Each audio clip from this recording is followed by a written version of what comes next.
12 जून 2025। एक ऐसा दिन जिसने भारत की हवाई इतिहास को हमेशा के लिए बदल दिया।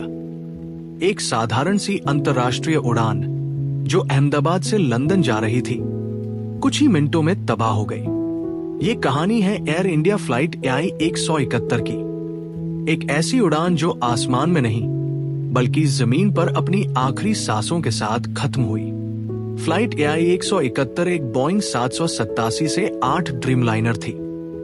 एयर इंडिया का गर्व, एक अत्याधुनिक और सुरक्षित विमान। इसमें कुल 242 लोग सवार थे, 230 यात्री और 12 क्रू मेंबर। इनमें से ज्यादातर भारतीय थे जो ब्रिटेन जा रहे थे। 53 ब्रिटिश नागरिक, 7 पुर्तगाली और एक कनाडाई यात्री भी सवार थे। 1:38 दोपहर विमान ने अहमदाबाद के सरदार वल्लभ भाई पटेल अंतर्राष्ट्रीय हवाई अड्डे से उड़ान भरी। मौसम साफ था, दृश्यता उत्कृष्ट थी, लेकिन 2 मिनट बाद ही सब कुछ बदल गया। उड़ान भरने के कुछ सेकंड बाद ही विमान अचानक ऊंचाई पर स्थिर हो गया। लगभग 625 फीट की ऊंचाई पर पायलटों ने मेडे कॉल दी। दोनों इंजन ने एक साथ थ्रस्ट खो दिया। पायलट ने रनवे पर लौटने की कोशिश की, लेकिन कुछ ही सेकंड में विमान का संपर्क टूट गया। 1:40 बजे बोइंग 787 ने अहमदाबाद के मेघानी नगर इलाके में BJ मेडिकल कॉलेज के हॉस्टल के पास जमीन से टकरा गया। तेज धमाका, आग का गोला, आसपास की इमारतें जल गई। सैकड़ों लोग मदद के लिए भागे। दमकल कर्मी और स्थानीय लोग तुरंत मौके पर पहुंचे।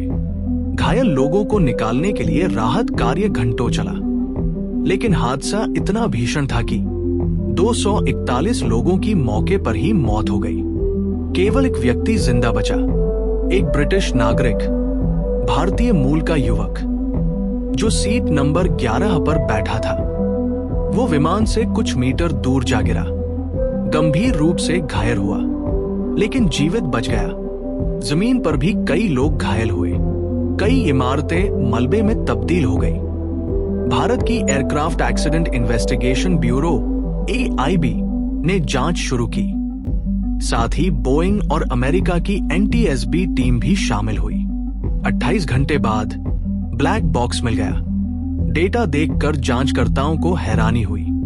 दोनों इंजनों के फ्यूल कट ऑफ स्विच अचानक रन से कट ऑफ पर चले गए थे। मतलब इंजन को ईंधन मिलना बंद हो गया। पर सवाल यह है, क्यों? क्या ये तकनीकी गलती थी, या मानवीय भूल, या किसी सॉफ्टवेयर गड़बड़ी का नतीजा? अभी तक इन सवालों के जवाब किसी के पास नहीं है। यह हादसा पूरी दुनिया के लिए चौंकाने वाला था, क्योंकि ये बोइंग 787 ड्रीमलाइनर का पहला घातक हादसा था। दुनिया भर की एयरलाइनों ने अपने ड्रीमलाइनर विमानों की जांच शुरू कर दी। भारत की DGCA ने सभी बोइंग 787 विमानों की तुरंत जांच के आदेश दिए। परिवारों में मातम, एयरपोर्ट पर आंसू और सोशल मीडिया पर दुआओं की बाढ़। यह सिर्फ एक हादसा नहीं, बल्कि सैकड़ों सपनों का अंत था। हादसे के बाद देश भर में शोक की लहर दौड़ गई। भारत सरकार ने राष्ट्रीय शोक दिवस घोषित किया। संसदीय रिपोर्टों ने बताया कि भारत के एविएशन सेफ्टी डिपार्टमेंट में स्टाफ की भारी कमी थी, जिसे महीनों पहले ही चेतावनी दी गई थी। अब सवाल ये उठने लगा कि क्या ये हादसा सिर्फ एक गलती नहीं, बल्कि लापरवाही का नतीजा था? एयर इंडिया ने परिवारों को मुआवजा देने और जांच में पारदर्शिता का वादा किया, लेकिन खोए हुए जीवन कभी वापस नहीं आ सकते। हर हवाई हादसा कुछ न कुछ सिखा जाता है। AI 171 की ये त्रासदी भी भारत की एविएशन इंडस्ट्री के लिए बड़ा सबक बनी। अब इंजन सिस्टम, फ्यूल कंट्रोल और पायलट ट्रेनिंग पर नए नियम बन रहे हैं। वह एकमात्र जीवित यात्री अब लंदन में स्वस्थ हो रहा है। उसकी जिंदगी उम्मीद की एक किरण बन गई है। ये हादसा हमें याद दिलाता है कि तकनीक चाहे कितनी भी उन्नत क्यों न हो, मानव सतर्कता और जिम्मेदारी सबसे जरूरी है। यह थी कहानी एयर इंडिया फ्लाइट AI 171 की। एक ऐसी उड़ान जो आसमान में नहीं बल्कि इंसानियत के दिलों में हमेशा के लिए अमर हो गई।